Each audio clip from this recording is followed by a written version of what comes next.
Olá, meus irmãos, a paz e a graça do nosso Senhor Jesus Cristo. Seja bem-vindo a mais um Discipule, esse momento onde nós encontramos aqui na igreja, aqui no nosso canal do YouTube, para a gente compartilhar um pouquinho da nossa fé, dos nossos estudos, aquilo que Deus tem ministrado no nosso coração. Nós estamos hoje terminando uma lição falando sobre salvação.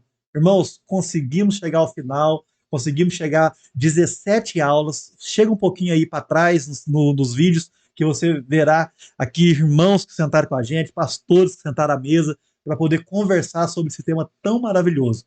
Falamos lá do pecado de Adão, da criação, estamos chegando hoje aqui falando sobre segurança eterna. Um tema muito bom, um tema onde muitos irmãos têm dúvidas e a gente vai falar sobre isso. E para essa noite, né, está aqui conosco Luiz, seja bem-vindo, meu irmão. Obrigado, pastor, mais uma vez aqui, né? Graças a Deus, podendo estar conversando um pouquinho, né? Aprendendo mais do que ensinando, graças a Deus. Aprende muito, irmão. Aprende demais. E vamos embora para essa última aula. E o Luiz, também tá aqui o Luiz com a gente, né? Prazer, gente, tudo bem? Como é que vocês estão? É um prazer, privilégio estar aqui também diante de homens tão que se deleitam tanto aí na palavra de Deus. E eu faço das minhas palavras as palavras do Luiz também, né? A gente aprende mais do que ensina aqui. É esplêndido mesmo que a gente tem vivido aqui diante desses podcasts como igreja, né? Inclusive, que bênção, né, pastor? Essa ideia foi do Senhor. Foi bênção, né? Uma ideia excelente para a gente conseguir atingir várias áreas aí da nossa igreja, né? Foi bacana demais. Glória a Deus. Só para o pessoal entender, eu quero que vocês façam o sinalzinho com a mão. Quem é o Luiz da Daisy? Sou eu. E o Luiz da Ingrid. Então os irmãos conhecem qual Luiz? O da Daisy e o Luiz da Ingrid, né? Então, assim, tá aqui com a gente os dois Luiz da nossa igreja. Bênção, homens de Deus que tem servido aí com a gente. Irmãos, o tema de hoje é um tema muito legal, um tema que também está rodeado de muitas discussões. Né? Um tema que desde quando eu entendo por cristão, por ser cristão, por ser evangélico, por estar seguindo as escrituras, a gente resbala nisso, né? Segurança eterna. E aí, nós temos, não temos? Tem pessoas que talvez não tenham essa plena certeza, né? Esses desafios. Eu queria conversar com vocês um pouquinho, né? Fazer uma introdução aqui de como que a gente poderia começar a lidar com esse tema. Fica à vontade aí, quem quiser falar. Começava mais sábio, pode, Luizão, pode falar aí. A gente sempre começa com aquela pergunta, né? Você tem certeza da sua salvação? Todo mundo pergunta, né? Talvez sim. Até mesmo no discipulado a gente começa, né? O que foi, Dogão? Pode continuar? Então vai. Você tem certeza da salvação? Nossa, quando faz essa pergunta, a perna de muitos já estremece, né? Já. Meu Deus, hoje eu pequei. E aí? Vai, Luizão, esclarece pra gente, então. Cara, é uma pergunta que... e como o pastor mesmo disse, né? Existe um debate gigantesco, né, de anos e anos acerca disso, dessa questão da segurança da nossa salvação, como nós podemos lidar com isso, qual a certeza que nós podemos ter acerca disso, e realmente é um debate que ele ocupa muito espaço dentro da casa do Senhor, porque nós precisamos ter determinadas certezas, né, como o próprio tema aqui. Será que nós temos uma segurança? Precisamos ter essa segurança? Quem queira saber se está salvo? Quem quer saber se está salvo? Amém. Né? Estamos pulando, a gente tá ao acaso. Estamos vivendo aí ao acaso, esperando que Deus faça ali os seus confrontos diários nas nossas vidas, né? Mas, afinal de contas, somos salvos? Não somos? Né? É uma pergunta que, como o Luiz disse, estremece as nossas pernas. Né? A gente fica atônito para saber assim, cara, eu tô salvo diante dos meus... diante das vezes da maldade que eu cometo, como diria Paulo, por exemplo, né? O bem que eu desejo tanto fazer eu não faço, mas o mal que eu não desejo, esse sim eu faço. A gente parte do princípio, né, que nós estamos falando hoje com vários irmãos. Nós temos irmãos aqui que estão assistindo a gente, tem um mês de igreja, 3 meses, 10 anos, né? Então, assim, existem várias dúvidas que acontecem nesse contexto. Até mesmo dúvidas sobre o amor de Deus. Será que Deus me ama? Será que a minha fé é suficiente para ser salva, né? Então, para ser salvo, né? Então, será que porque eu pequei, né? Aquela questão, né?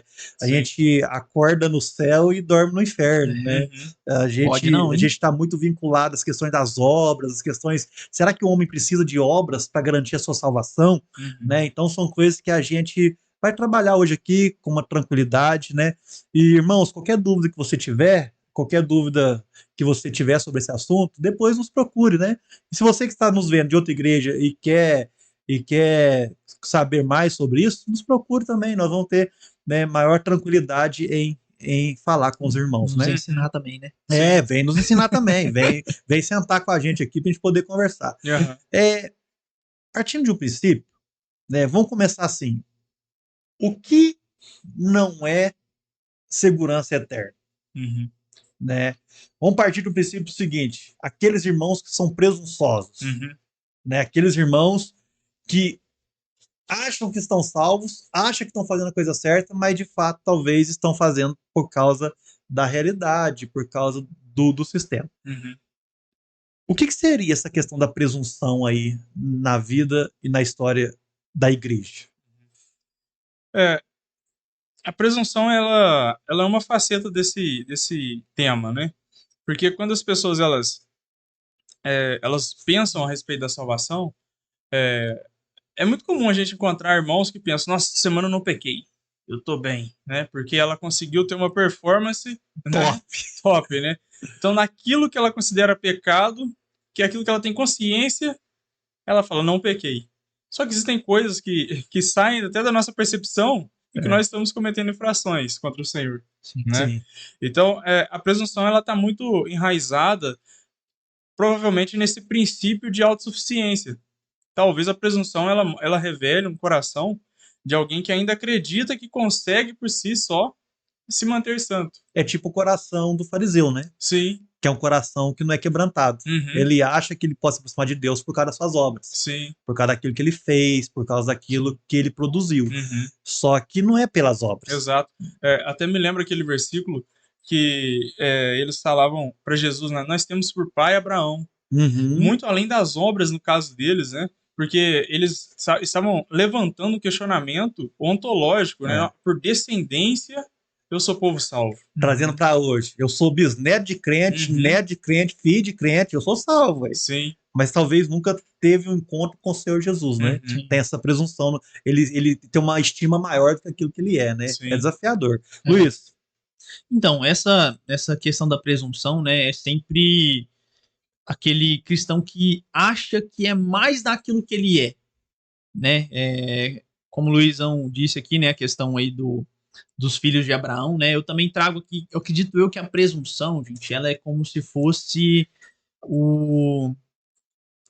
como que chama aquilo que leva a massa, gente? Perdão, esqueci. Fermento. O fermento que leva a massa. Uhum. Né? É como se fosse ali um fermento que entra no nosso coração ali e, por final das contas, ele toma uma proporção tão grande na nossa vida, né? Que ao final dos nossos dias a gente está vivendo pra gente mesmo. Sim. Né? A gente para de ter aquele olhar ali acerca da graça mantenedora de Cristo e começamos a começar a achar que eu consigo fazer isso porque eu sou capaz, né? Que a gente já começa a caminhar muito aí para uma raiz do evangelho coach, por exemplo, né? Que da fala graça barata. da graça barata, né? Que nos é vendida, nos é oferecida através de objetos, que nos é oferecida como se a força do meu pensamento me fizesse ser capaz de ser independente de Cristo, digamos assim. Né? E é muito pelo contrário. Sim. Né? Na verdade, a visão que nós deveríamos ter acerca dessa questão de ser presunçosos, e a Bíblia nos salienta muito acerca disso, né, meus irmãos? Né? Ela nos dá exemplos de homens aos quais nós enxergamos na história deles alguém que nós não precisamos seguir os exemplos. Sim. Né? Nós temos aí, por exemplo, um exemplo de presunção. Sansão, por exemplo, né? Foi um pouco presunçoso ali, achou que aquela graça que ele tinha com Deus ali faria ele suportar qualquer dano. E no final das contas, até o ponto de se sucumbir ali, né? Tem um texto que a gente fez o Sermão do Monte aqui, né? Tem uma série Sermão do Monte ano passado. E um texto que mexe muito comigo é o de Mateus capítulo 7. Onde Jesus diz, olha, muitos me dirão naqueles dias, Senhor, Senhor, não profetizamos em teu nome não expulsamos demônios, não realizamos muitos milagres? Então eu lhes direi claramente, nunca os conheci, afastem-se de mim, vocês que praticam o mal. Uhum. Esse texto é muito forte, irmão. Sim. Esse texto é um texto que mexe com os nossos corações. Por quê? Porque são homens e mulheres que tinham frutos de cristãos, Uhum. tinham resultados de cristãos, Sim. mas quando o coração estava longe. Uhum. Né? Então a gente tem que tomar muito cuidado, né? Questão de o coração nos enganar. Uhum. A gente achar que estamos bem, achar que estamos servindo a Deus, mas nós temos segundos interesses, nós queremos fazer por outras coisas, e é desafiador. Sim. Né? É igual a questão das 10 virgens, né? Uhum. É a questão das 10 virgens, que é o caso que 5 eram prudentes, 5 loucas. Uhum. Né? Achavam que o azeite ia dar, achavam que estava bem, Sim. e na hora H ali faltou azeite, faltou Sim. ali essa vigilância, faltou ali, né, essa questão de estar ciente com as coisas do reino, né, do seu rei que está voltando. Uhum. O que eu acho interessante, até me perdoa, Luiz, se você Não, fosse pode falar. falar. O que eu acho interessante nessa passagem das 10 virgens é porque o noivo viria. Uhum. Ela tinha certeza Já que viria, existia né? uma espera, É. né? Já existia uma espera pelo noivo, né? Então essa prudência ali, ela deve recair sobre as nossas vidas como algo importante que a gente deve guardar essa fé, essa segurança dessa salvação, que é algo que nós vamos discorrer um pouco mais para frente em alguns temas que como nós podemos guardar essa segurança, né? Mas deve ser algo assim que deve estar incrustado no nosso coração, no sentido de que nós precisamos caminhar de forma reta como igreja, né? E não de forma imprudente, como as outras 5 virgens ali desse versículo aqui, né, que nos é apresentado. A presunção é um problema quando a segurança é eterna.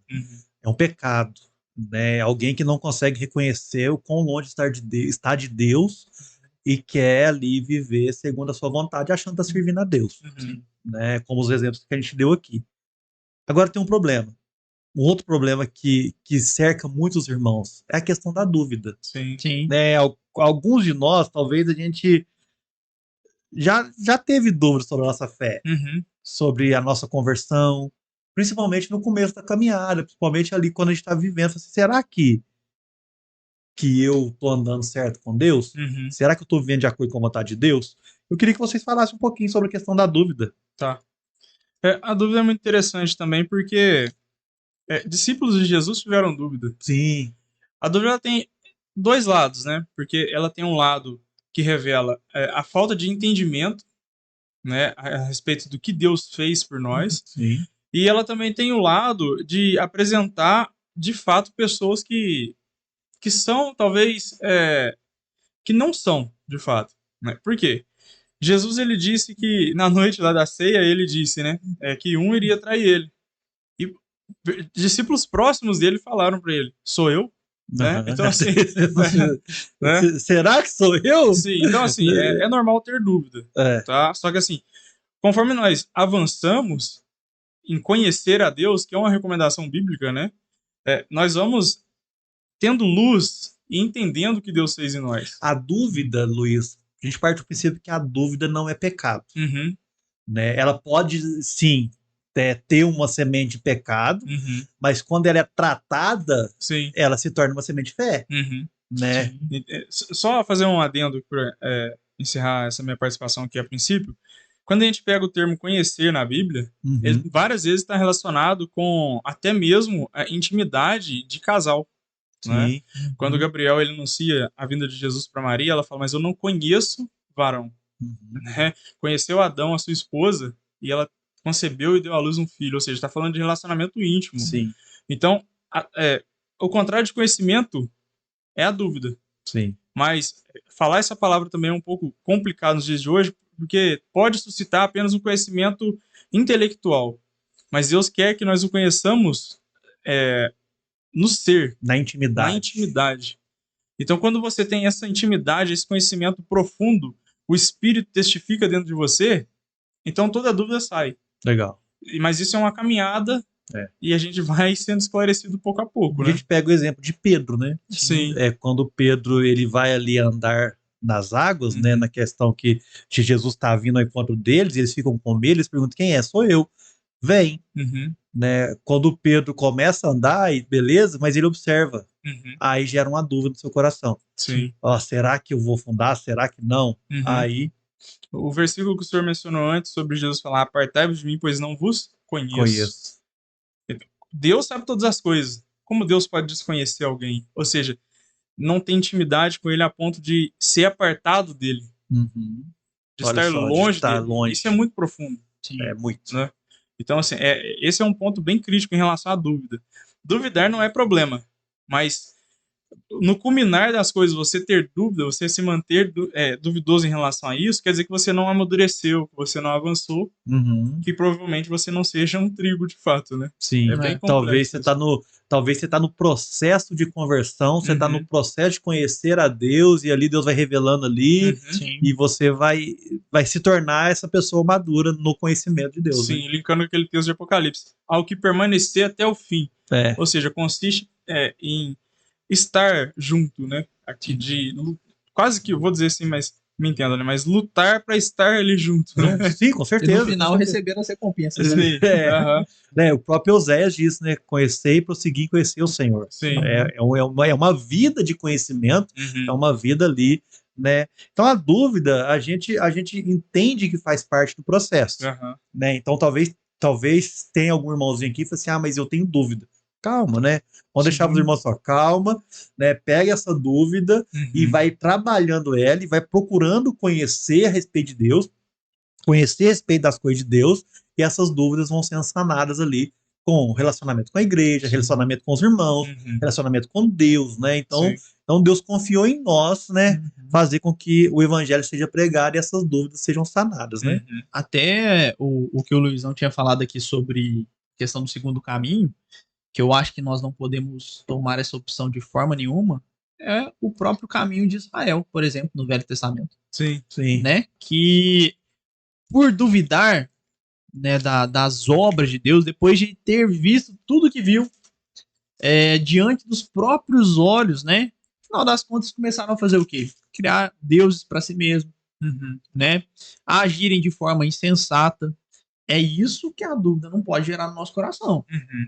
De forma nenhuma, né, nós podemos tomar esse caminho, seguir esse caminho de distinção de Deus, de falta de dependência, como o próprio Luiz falou, né, esse reconhecimento Uhum. de que nós precisamos da presença desse Deus. O Luiz foi cirúrgico aqui no que ele falou. Sim. Foi algo tipo assim, eu creio que você que está escutando esse podcast aí, você vai sentir no seu coração de tão cirúrgico que foi nessa questão da dúvida. Realmente, não dá nem para acrescentar palavras ali no que ele falou, mas a gente precisa ter essa consciência de que se a dúvida nos levar para esse outro caminho, então aí ela começou a ser perniciosa na nossa vida. Isso ela deixou de ser algo benéfico. Virou né? pecado. Exatamente. Vira pecado, né? Atos capítulo 11, versículo 22, vai dizer o seguinte, olha, notícias desse fato chegaram aos ouvidos da igreja em Jerusalém, e eles enviaram Barnabé a Antioquia. Este ali chegando, vendo a graça de Deus, ficou alegre e os animou a permanecer fiéis ao Senhor de todo o coração. Né? Aqui, a igreja de Antioquia, eles estavam passando por vários problemas, estavam dispersos, né, por causa da perseguição, por causa de tudo, e com dúvida, será que é esse mesmo evangelho? Será que a gente tem que sofrer isso tudo? Será que a gente tem que ver isso tudo? Aí Barnabé chega para animar os irmãos. Não, opa, continua firme no Senhor, porque Deus vai fazer as coisas aí, vai fazer grandes coisas na vida de vocês, né? Sim. Então isso é comum, né? Talvez por causa da perseguição. E outro, irmãos, o que é mais fácil, arrancar uma árvore ou uma muda de uma árvore? Sim. Então, sempre quando a gente está no processo de conversão, está nesse processo de conhecer a Deus, nós estamos criando raízes. Nós estamos ali firmando nossos passos. E o diabo não vai querer ver a gente firmado. Ele vai que é muito mais hoje é muito mais difícil o diabo tirar a gente da presença do que há 10 anos atrás, 20 anos atrás, quando a gente converteu. Então, sim, a dúvida, ele é um processo que pode ter no meio do caminho, mas que não é legal a gente conduzir com ele. Eu me lembrei de um homem duvidoso aqui. Digamos assim, né? Demas. Sim. Que a banda. Paulo começa em uma de suas cartas, ele fala bem de Demas. Timóteo, né? E depois ele fala que Demas o abandonou. E Timóteo vai falar que abandonou. Exatamente, no capítulo 4. Né? 2 Timóteo 4, acredito eu. Então nós temos aí um homem que estava tentando caminhar, mas no final das contas a dúvida no coração dele falou assim, cara, será que eu vou ser cristão mesmo?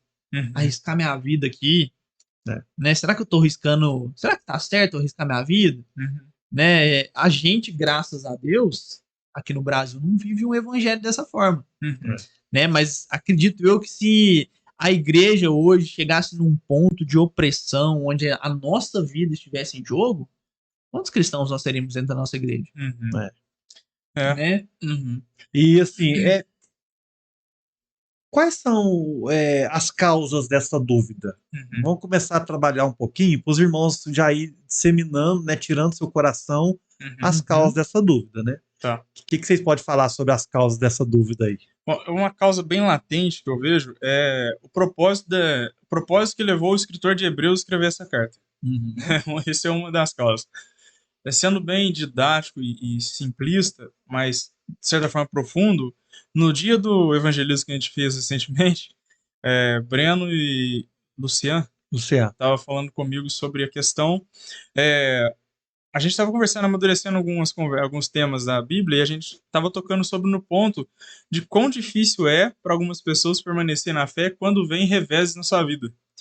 Sim. Não é? E é o que o pastor leu agora sobre Atos 11, né? Que foi-se estimulado a permanecer na fé. Não, é isso mesmo. Por causa da perseguição, é isso. Sim, é isso mesmo. A gente até mencionou o seguinte, ó, é difícil chegar no evangelismo e falar para a pessoa o seguinte, vem sofrer e completar as dores de Cristo comigo, né?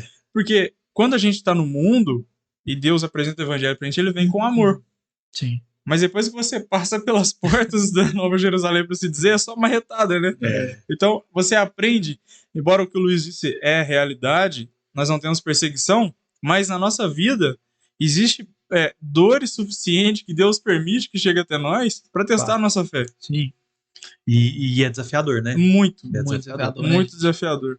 E eu vejo que esse é um dos principais pontos, né, que fazem nascer a dúvida. Será que é isso mesmo? Será que o evangelho é isso mesmo? Né, eu chego na igreja, eu ouço o pastor falando que eu tenho que abandonar a pornografia, que eu tenho que abandonar, sei lá, qualquer pecado que seja, né? Que eu tenho que amar o próximo. Sim, que eu tenho que amar o próximo. É uma dificuldade grande algumas pessoas, né? Sim, que eu tenho que... orar pelos meus inimigos. Orar pelos meus inimigos. Né? Sim, que chega a ponto de que eu tenho que doar parte daquilo que eu ganho para a igreja, né?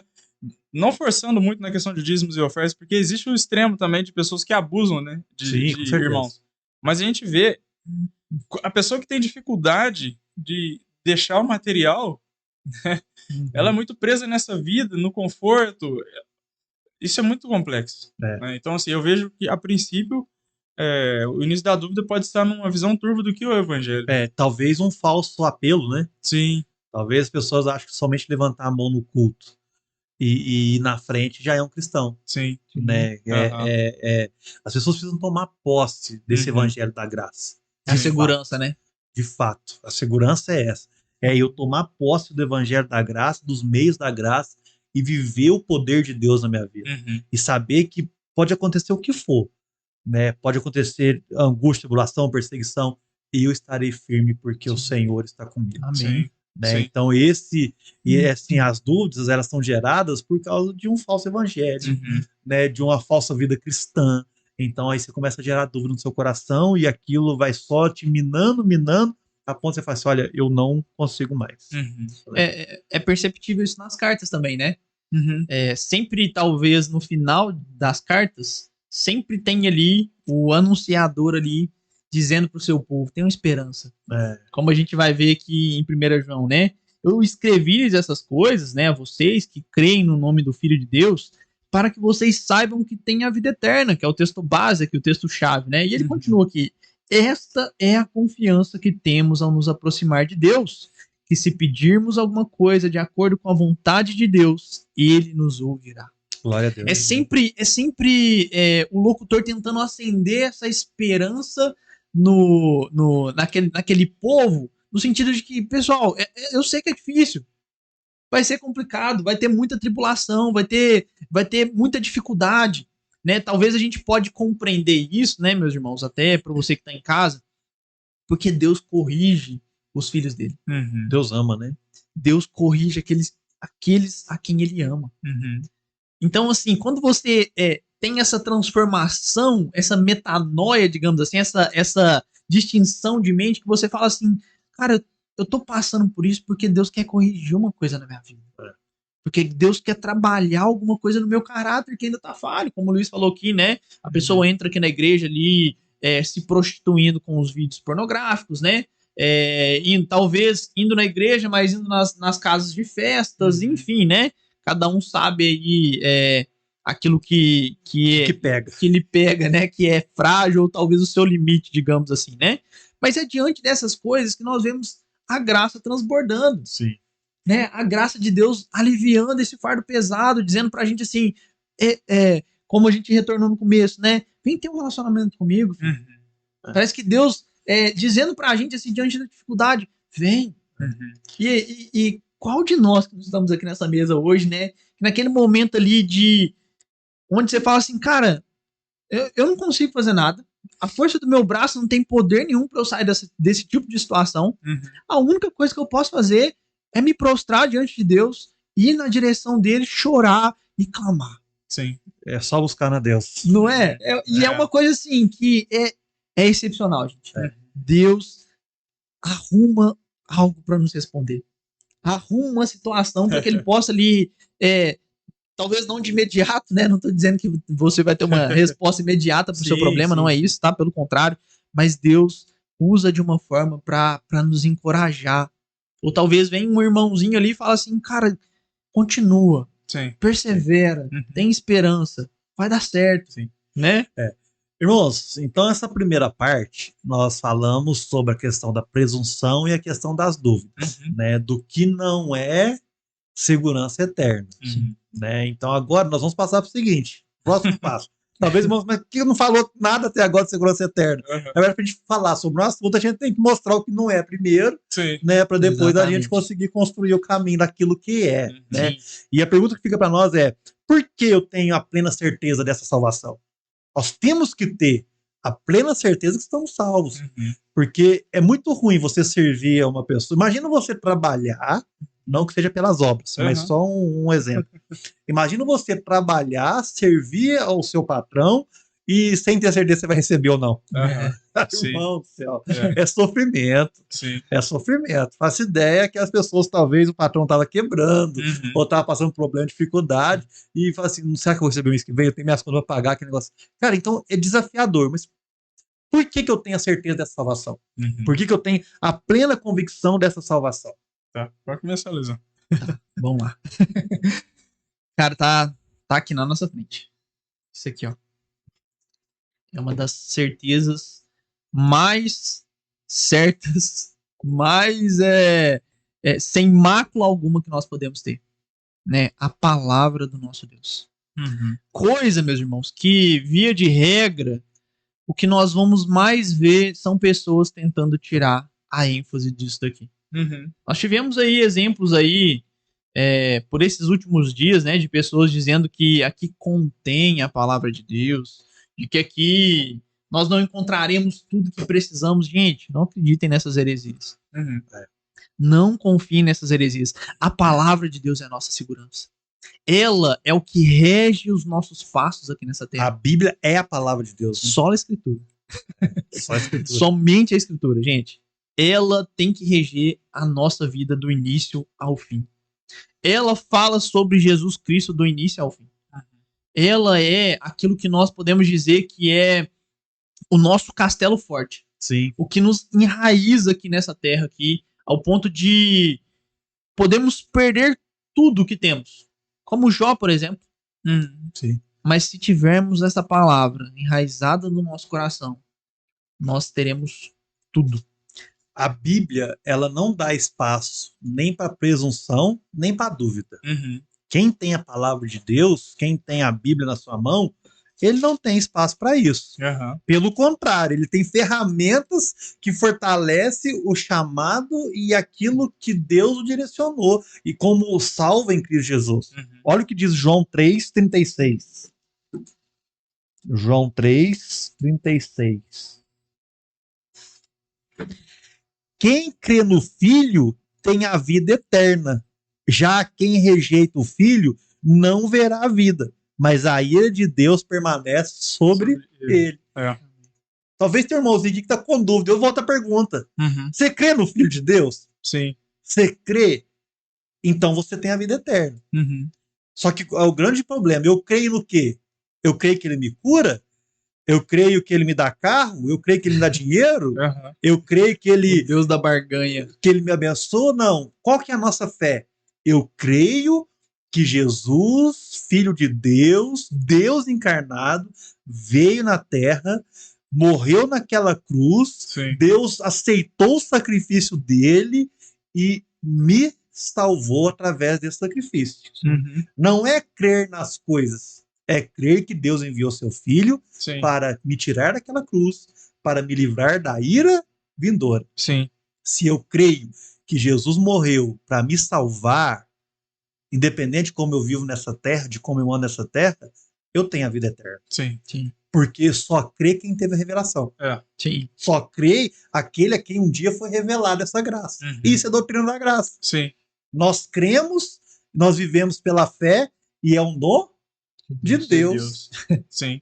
É muito claro, né? Então, assim, Uhum. então, aí a gente começa a entender por que alguns homens não creem em Deus. Sim. Porque não foi revelado. E não crendo em Deus, a ira de Deus permanece nele para sempre. Uhum. Né? O Jonas Madureira até tem uma frase icônica para essas pessoas, né? Ele fala que a tolice é um vício. Pois é. Uhum. Ele literalmente abre dessa forma, no sentido de que aquele que não deseja conhecer a Deus, ele é tolo. Uhum. Tolo no seu andar, tolo em tudo que faz, no sentido de que não existe outra forma de ser mais claro do que a obra própria de Cristo. Uhum. Eu costumo dizer, até para os meus discípulos no GC, que quando Cristo está olhando para a gente, é como se ele visse cada um de nós escorrendo o sangue de Cristo nas nossas faces, com no certeza. nosso corpo, no sentido de que é essa nova aliança. Uhum. Porque se Deus olhasse para nós sem Cristo, ele viria pecado. Exatamente. A gente não tinha justiça nenhuma sobre nós, né? Sim. Sim. Aí o problema estava aí. E o que é maravilhoso nisso, gente, é que quando ele olha pra gente, ele não olha os nossos pecados, literalmente, como o pastor disse. Uhum. Mas ele fala que os nossos pecados já num mar de esquecimento, gente. Isso é Fato. maravilhoso, sabe? Isso eu acho que a graça ia atingir o seu ápice. Uhum. É. Interessante disso tudo, desculpa te cortar, Não, mas pode falar, irmão. é o seguinte, porque depois disso tudo que foi dito, eu acho que as pessoas poderiam ter como dúvida o seguinte, mas e eu pequei hoje? E aí? Né? Ou às vezes eu estou lutando contra um pecado, não estou conseguindo sair. Existem vários fatores que podem ser analisados a respeito disso, mas quando a gente entra nesse entendimento, nessa luz que o Luiz trouxe, quando você conhece que todos os seus pecados foram pagos, até você vai cometer amanhã, depois, né? Não de forma sem vergonha, né? Acaba Sim, acontecendo, né? Nós sabemos que o mal ainda habita em nós, né? Sim, o que acontece? Você é constrangido mais ainda. Então, o pecado que ainda acontece, depois que você tem essa luz, ele te leva ainda mais para perto de Deus. Porque você fica mais constrangido. Você fala, como eu continuo permitindo, como Paulo disse, o Luiz mencionou já esse versículo hoje aqui, né? O bem que eu quero fazer, isso eu não faço. Então você tropeça, você vai ainda mais para Deus. Você chora, você fala, eu preciso desse Deus. Nos filhos, a revelação, ela trabalha assim. Ela nos aproxima mais, cada vez mais. E cada vez mais você diz, você olha no espelho e fala assim, miserável homem que sou. Sim. Naquele que não é filho, acontece o que está em 1 João 2,21, que diz assim, portanto não vos escrevo porque vos falta conhecimento da verdade, mas justamente porque o conheceis e, porquanto, nenhuma mentira tem origem na verdade. Quem é o mentiroso, senão aquele que nega que Jesus é o Messias? Esse é o inimigo de Cristo, aquele que rejeita tanto o Pai quanto o Filho. Todo o que nega o Filho de igual forma não tem o Pai. Quem confessa publicamente o Filho tem também o Pai. Glória a Deus. Então, a pessoa que ela nega a Cristo, negar não é apenas com a boca, é viver como se Cristo, pecar e não se importar, não ser constrangido por essa graça, por esse amor. É viver como se Cristo não existisse. Né? Exato. É viver como indiferente daquilo. Tanto faz e eu pego e tanto faz. Então, porque se levantar essa dúvida no seu coração, como você reage quando você peca? Né? A Bíblia é muito clara. Ela vai trazer para nós que nós não perdemos a salvação. João capítulo 10, versículo 26. Tá aberto aí, Luiz? Não sei ou não? O meu tá no 1 João. Então deixa eu estar aberto aqui no meu. João 10, 26. Vamos ler o 25 aqui. Vocês respondeu, eu já disse, mas vocês não creem. As obras que eu realizo em nome do meu Pai falam por mim, mas vocês não creem porque não são minhas ovelhas. Jesus rebatendo, né? Aqueles que não são ovelhas. Versículo 27. As minhas ovelhas ouvem a minha voz, eu as conheço e elas me seguem.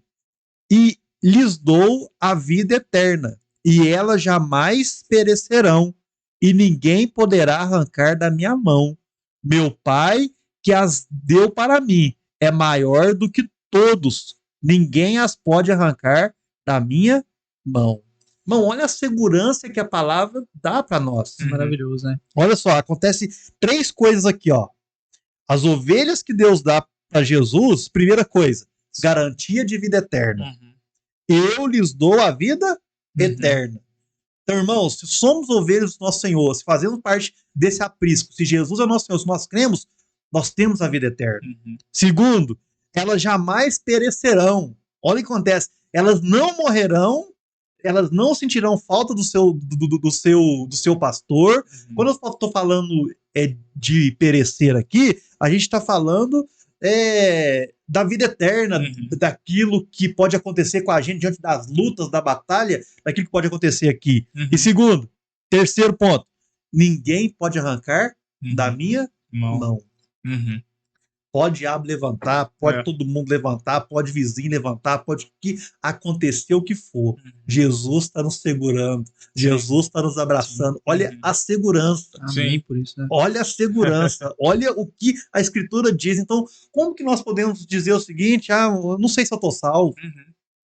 Você que crê em Cristo Jesus, você que anda segundo a graça do nosso Senhor Jesus Cristo, você que pratica as obras que Deus chamou para praticar, você está salvo, irmão. Sim. Não precisa temer ir para o inferno. Eu já ia falar isso, né? Perdão de cortar. Não, quando a gente entende isso, irmão, eu tenho certeza nessa mesa que ninguém tem medo de ir para o inferno. Sim. Porque lá não é o nosso lugar. Então, é tranquilo. E outra, eu não sirvo. A pior coisa que um ser humano pode fazer é servir a Deus com medo de ir para o inferno. Sim. Né, eu estava lendo um livro essa semana e a história conta, né? Qual livro que eu estava lendo? Oh, meu Deus. Eu leio os 3 livros juntos, sabe? E conta que um homem, tudo que acontecia na igreja, um homem falava assim, não, é a mão de Deus pesando sobre a sua vida. Era a mão de Deus pesando sobre a vida do irmão. Quem nunca ouviu isso? Às vezes o irmão tá sofrendo, tá ralando, tudo é a mão de Deus pesando. Irmão, vigia, conserta com Deus. Que aquele irmão tá cometendo pecado, né? Se conserta com Deus, porque essa mão de Deus pesando a sua vida. E essa história é real, né? Que acontece que um dia a filha dele morre, desse homem. Aí o autor foi lá e fez uma carta para ele. Olha, eu queria escrever essa carta aqui para falar que, assim, quem sabe não é a mão de Deus pesando sobre a sua vida. Aí o autor diz do livro, fala assim, eu peguei aquele bilhete, a hora que eu ia entregar, Deus falou comigo. Não trate as pessoas como você não queria ser tratado. Ele fala que ele amassa aquela carta. Porque ele repetia a mesma coisa. É o autor do livro que está escrevendo, então, entendi. O autor do livro está escrevendo a história de um irmão, que tudo que acontecia na igreja era a mão de Deus pesando, né? E quando acontece que a morte da filha desse irmão, ele vai escrever. Ele falou assim, me deu vontade, eu escrevi mesmo essa carta para ele. Até que Deus falou comigo, só não trate as pessoas da forma que você não queria ser tratado. Olha que benção, né? Ele amassa essa carta. Por quê? Porque a gente não pode levar para esse lado. Tá aqui, ó, tá claro.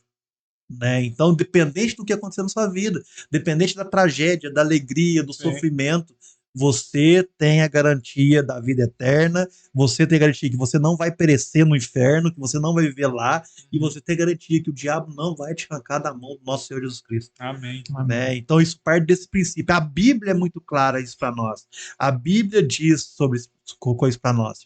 Né? Alguém mais quer falar sobre a questão da Bíblia, da palavra de Deus como clareza em revelar isso para nós, que uma vez salvo, salvo para sempre? Não, é isso aí que o senhor falou, sim, é claro, né? Quando a pessoa pergunta isso, ou tem essa dúvida, ela tá colocando talvez nela, ela tá olhando para si, né? Ah, será que eu sou salvo? Porque ela tá olhando para si. Tudo bem, o homem é falho, mas a garantia que o senhor deu é o Senhor. É o próprio Deus que é a garantia, né? Não a pessoa em si. Glória a Deus. Irmãos, passando para o próximo passo aqui, seguinte, a perfeição da obra de Cristo assegura a nossa salvação. É maravilhoso, irmãos. Né? Hebreus vai dizer que agora nós não precisamos fazer mais sacrifício. Hebreus 7? Acho que 6, não? 6, né? Hebreus 6 vai dizer para nós que nós não precisamos mais fazer sacrifício. Romanos 5:10 vai dizer o seguinte: porque se nós, quando éramos inimigos de Deus, fomos reconciliados com Deus mediante a morte de seu filho, muito mais estando já reconciliados, seremos salvos pela sua vida. Hebreus fala que não tem mais sacrifício, porque Jesus fez um único sacrifício e Deus aceitou esse sacrifício. O sacrifício de Cristo é perfeito. E o Romanos vai dizer que se nós cremos na morte do Filho dele, já estamos reconciliados e seremos salvos pela sua vida. Irmãos, isso é perfeito. Amém. Com certeza. Né? O que dizer da obra de Cristo? O que dizer da vida e da história de Cristo? É maravilhoso, né? Aleluia. Tudo que Cristo viveu. Sim. O Verbo se fez carne, habitou no meio dos homens, veio aqui, foi tentado sobre todas as coisas e não houve acusação sobre ele. Morreu crucificado, ao terceiro dia ressuscitou, está sentado à direita de Deus. Deus aceitou o sacrifício de Cristo naquela cruz. Amém. A palavra é muito clara disso para nós. Então, a perfeição de Cristo, como ele viveu, quem ele é, santo, nos faz ter certeza dessa salvação. Não há espaço para dúvidas. Né? Não há espaço para dúvidas. Não há espaço para dizer que essa palavra aqui é mentira. Porque isso aqui é relatos da história de Deus na Terra. Sim. É relato de como Deus andou na Terra.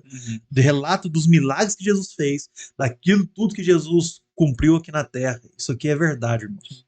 Precisamos ter até essa compreensão, né, pastor? Bem aguçada.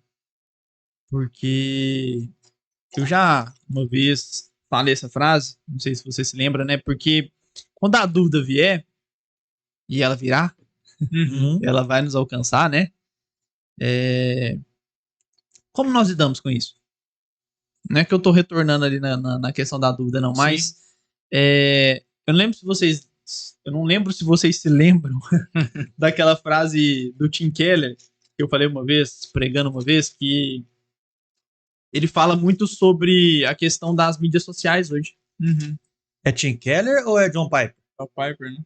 É o John Piper, é verdade. John Piper. É o John Piper. Mas acho que o Tim Keller também toca alguma coisa nisso. Mas acho que é o John Piper mesmo, que ele fala que o Facebook, o Instagram, o Twitter, no final das nossas vidas, vão ser artifícios que provarão se realmente nós não tínhamos tempo para fazer as nossas orações, os nossos devocionais, para termos a nossa intimidade com o nosso Senhor. Né? Porque se nós não nos debruçarmos nessa escritura que nós temos aqui hoje, todo mundo tem uma Bíblia hoje em casa. Hoje é fácil. Né? Hoje é fácil. Nós vivemos um país... Celular tem...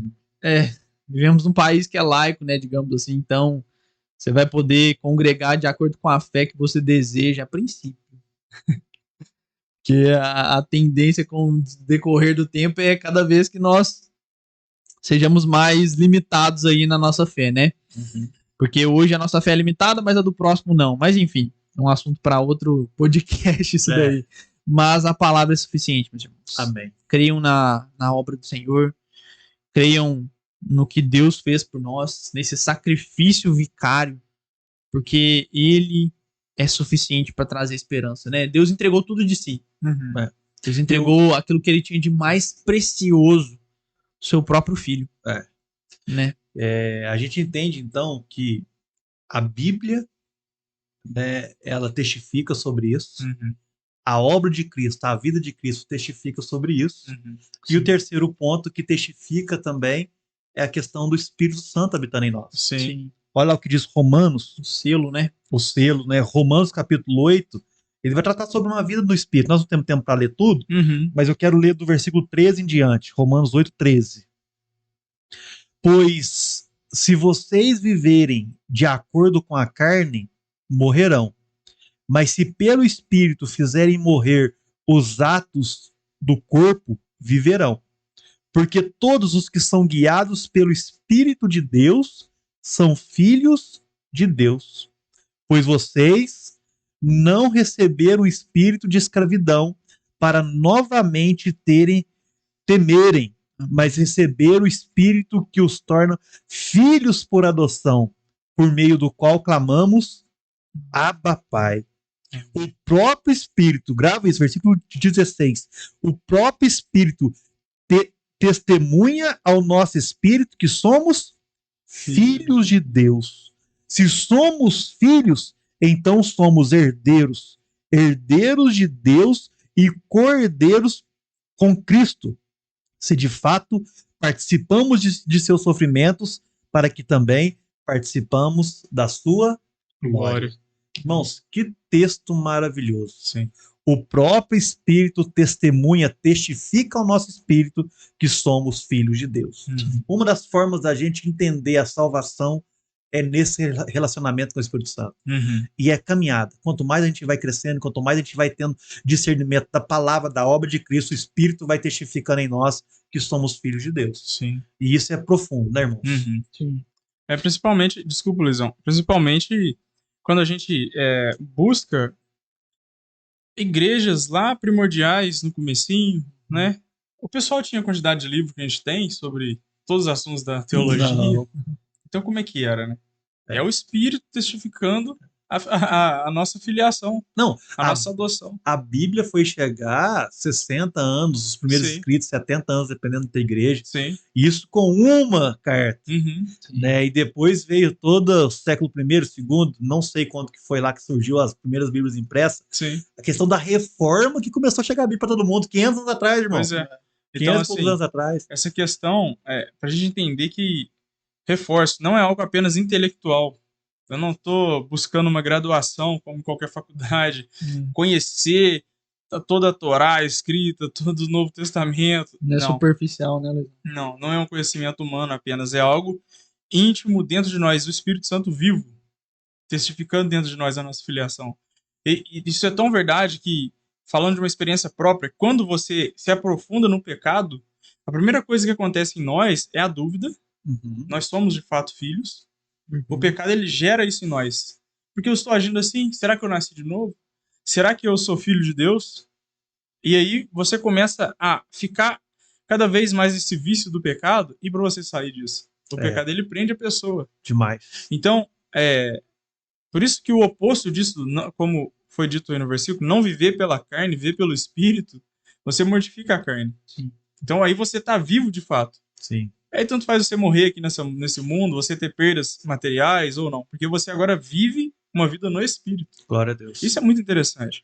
E é necessário essa caminhada com o Espírito, igual o senhor falou, para a pessoa ela ter essa convicção dentro de si.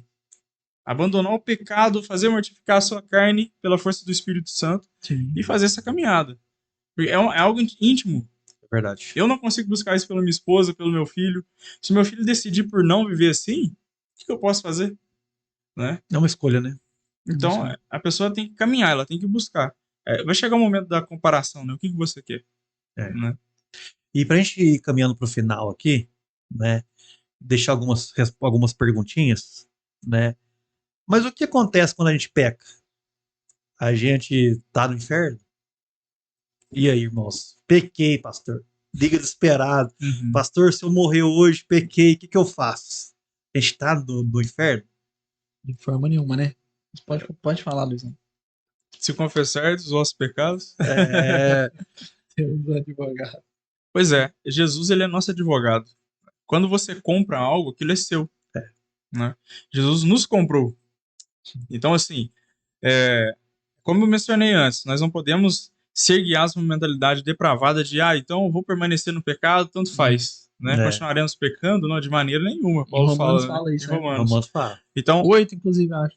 Então, assim, de maneira nenhuma. Se você tem esse pensamento de, eu vou continuar no pecado, então você não entendeu nada. Né? A gente parte do princípio seguinte. Quando um filho, aqui no nosso meio, um filho peca contra seu pai, é desobediente contra seu pai, ele deixa de ser filho? Não, de forma nenhuma. Quando o filho, ele pega suas coisas e vai embora, deixa o pai, ele deixa de ser filho? Não. Temos exemplo aí do filho pródigo, né? Filho pródigo. Mas quando ele volta a sua ciência, ao seu conhecimento ali e fala assim, nossa, pequei contra o pai. Eu preciso voltar. Eu preciso pedir perdão. Né? Então, a gente assim, quando a gente peca, a gente não deixa de ser filho. Mas viver em desobediência ao pai, talvez mostra que não somos filhos. Sim. Principalmente se você se perpetua nesse caminho, né? Justamente. É o que a gente estava comentando até antes em off aqui, a questão de pessoas que às vezes estão junto na igreja e depois saem e não voltam jamais. Né?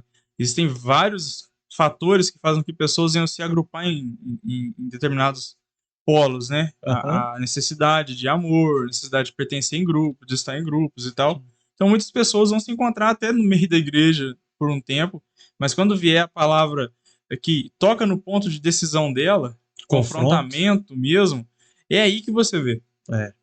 Porque a grande questão não é pecar, porque pecado ele não nos tira do céu, mas a falta de arrependimento sim. Porque mostra o nosso caráter, né? Mostra quem é o Deus da nossa vida. Né? Então os irmãos precisam estar bem cientes disso. Não, eu pequei hoje, falei uma mentira, vendi uma coisa num preço e o preço era outro, negociei errado, fiz alguma coisa, tratei mal minha esposa, minha mãe e etc. N pecados, nós temos aqui uma lista, né, de pecados que a gente pode ficar aqui a noite inteira. Diga-se de passagem, é uma consciência revelada pelo próprio Espírito, né? Pois né? Tipo assim, então, eu me arrependi e falei assim, não vou fazer isso, né?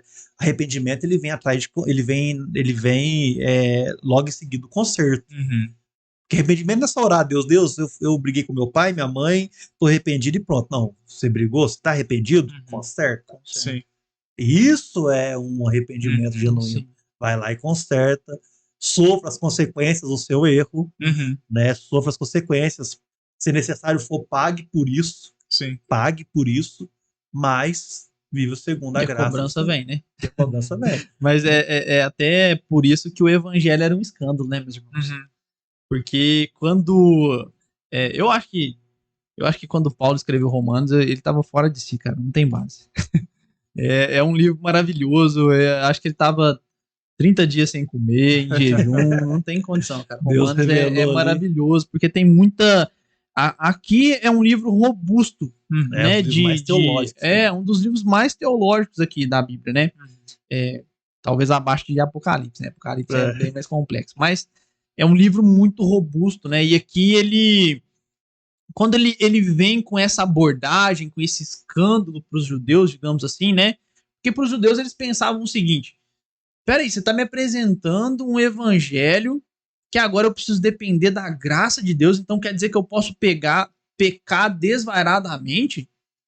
Isso é louco. Por isso que eles queriam matar Paulo a qualquer custo, todas as vezes que esse evangelho era apresentado. Né? Peraí, cadê a minha participação?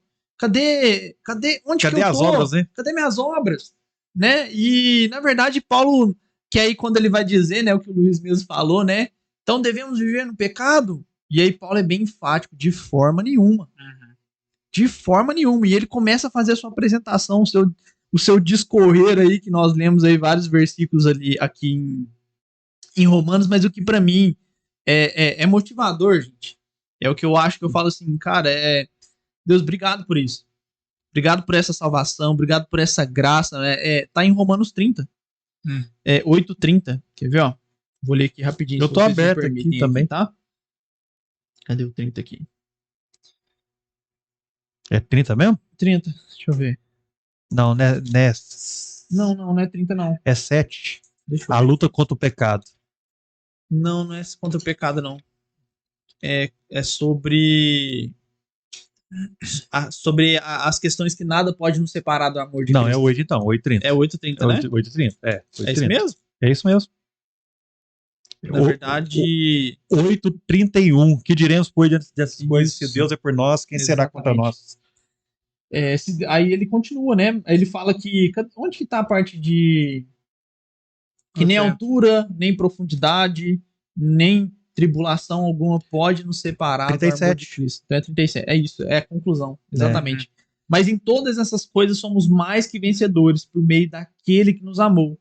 Pois estou convencido de que nem morte, nem vida, nem anjos, nem demônios, nem o presente, nem o futuro, nem quaisquer poderes, nem altura, nem profundidade, nem qualquer outra coisa na criação será capaz de nos separar do amor de Deus que está em Cristo Jesus, nosso Senhor. Aleluia. Cara, aqui, essa parte pra mim, eu falo assim, cara, obrigado, Senhor. Nós, para resumindo aqui, né, então fica bem claro assim para nós, né, nessa conversa, que a Bíblia é muito clara a respeito disso, né, que os irmãos não vinham sofrendo se está amanhecendo no céu, morrendo no inferno. Sim. Porque nós temos a garantia da salvação. Amém. Não seremos levianos a ponto de falar às vezes o seguinte: então eu posso pecar. Não viva pecando. Porque nós praticamos obras porque somos salvos. E não fazemos obras para sermos salvos. É diferente, é muito diferente. Quem tem um encontro com a graça de Deus, quem tem um encontro com a revelação de quem Cristo é, fica tão constrangido, que você disse agora no começo, que a partir daquele momento as suas obras são obras de santidade, são obras de amor ao próximo, são obras de glorificar o nome de Deus em tudo que faz. Sim. Então, irmãos, a gente deixa assim, né, já indo para a conclusão do nosso estudo aqui, é que não devemos ficar duvidosos ou ansiosos quanto à nossa salvação, sofrer por isso, porque Cristo nos resgatou de uma vez por todas. Sim. Né? Estamos salvos em Cristo Jesus. Porém, aquele que está de pé, cuide para que não caia. Sim. Porque como vocês mesmos já falaram aqui, que pode ser, né? Que vivam muitas pessoas no nosso meio durante anos. E depois vai embora, vão para o mundo, vão voltar a viver as suas vidas, né? Mas é aquilo que o apóstolo João disse. Nunca foram dos Estava no nosso meio, fazia o que a gente fazia, mas nunca foram dos nossos.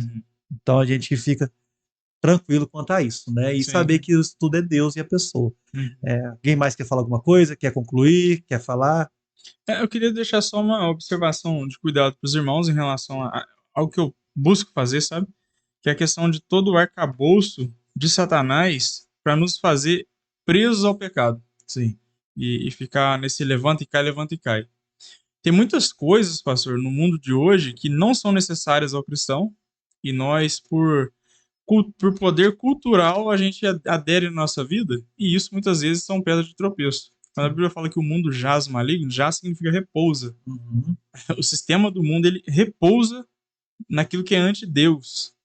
Então, muitas coisas que são oferecidas no mundo, que nós nem precisamos muitas vezes, surge uma nova rede social, deixa eu correr para lá. Não sei, assim, mas eu preciso pregar. Você tem vizinho. Existem muitas coisas que são desculpas. Não quero abrir muitos exemplos, sabe? Mas existem muitas coisas que são estratégias do inferno para nos prender em pecados. Então, assim, esse levanta e cai muitas vezes, que gera essa pergunta: será que eu sou salvo mesmo? Às vezes é algo que a gente está buscando com a própria mão. É verdade. Problemas. Então, cuidado. Tiago fala isso, né? Sim. Os mundos têm guerra por causa dos seus próprios interesses. Vocês estão gananciosos. Cuidado. Faça uma autoanálise. Tô caindo, tô levantando. Por quê? Existem coisas que você precisa deixar. Né? É isso que eu queria dizer. E deixar a qualquer custo, né? Não é o deixar com D minúsculo, não. Porque tem gente que quer vencer a pornografia, mas tá o tempo todo ali com uma internet ligada no celular.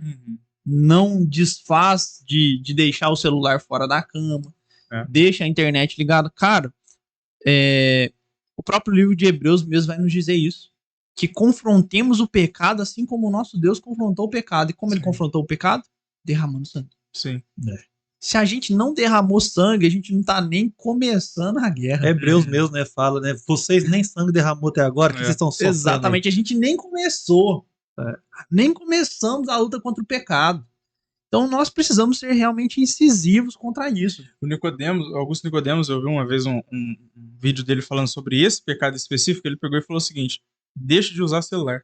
Às vezes não é nem fico com a internet ligado o tempo todo. Deixe de usar o celular. Exatamente. Ele falou, você precisa ser radical com aquilo que te destrói. Se você consegue fazer isso, você leva a sério. Você mesmo, Luiz, já fez uma pregação sobre essa questão do radicalismo na... Sim. Como é que é mesmo? Do povo... Dos islâmicos. Dos islâmicos, né? Como eles são radicais na fé deles e como nós não somos radicais na nossa fé, em praticar a nossa fé. Né? Pelo contrário, nós nos vendemos aí praticamente como Judas se vendeu, né? Por poucas moedas, por miseráveis aplicativos aí de Instagram, Facebook... e dentre vários outros, né, a gente se vende a isso. E no final das contas, aquilo ali, eu costumo dizer para os meus discípulos que é como se nós pegássemos as escamas ali que caíram dos olhos de Paulo ali e colocasse de novo nos olhos. Sim. Como se estar com escamas nos olhos fosse melhor do que sermos livres em Cristo. Porque no final das contas, o que nós vemos na mídia social é o quê? Vidas maravilhosas, esplêndidas, sem tristeza, sem nada. É tudo uma maravilha. E aquilo ali, como disse o Luiz, é um arcabouço de Satanás. Nos compra. Nos compra, gente. Nos compra no sentido de que, tipo assim, cara, eu preciso ter essa vida. Né? Eu mereço ser assim, eu preciso ser assim. Né? E aí, né, gente, eu falo isso até por mim mesmo, tá? Quando eu me pego diante desses dias, eu costumo me lembrar sempre da música do Projeto Solo.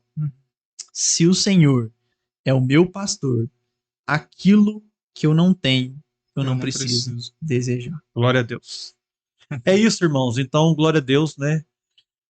Ficamos aí com o resumo dessa aula. Não perdemos a salvação. Ninguém vai tomar. Sejam seguros, né? Sejam seguros disso. Não sofra por causa disso. Amém. É uma segurança eterna aí que nós temos em Cristo Jesus. Pastor, só pra mais um adendo, perdão, tá? Mas essa segurança é o que vivifica a nossa fé. Amém.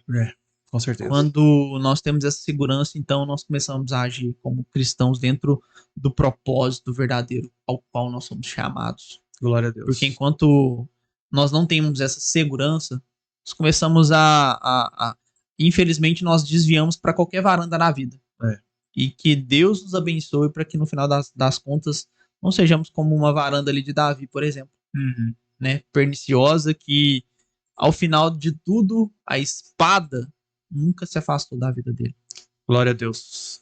Irmãos, é isso. Obrigado, Luiz da Deisles. Eu que agradeço. Obrigado, Luiz da Ingrid. Que Deus abençoe vocês e que possamos aí seguir para a eternidade até quando o Senhor assim quiser, né? Amém. Tá na minha, Dogão? Meus irmãos, que Deus abençoe vocês, que Deus derrame graça sem medida sobre a história, a vida de vocês. Que bom que você ficou até aqui. Compartilhe com seus amigos, compartilhe com mais irmãos aqui do teu reino e que Deus possa abençoar a sua vida. Lembre-se disso, você está salvo em Cristo Jesus de uma vez por todas. Que Deus te abençoe e até o próximo Discipule, para a honra e glória do nome do nosso Senhor Jesus Cristo. Até mais. Amém.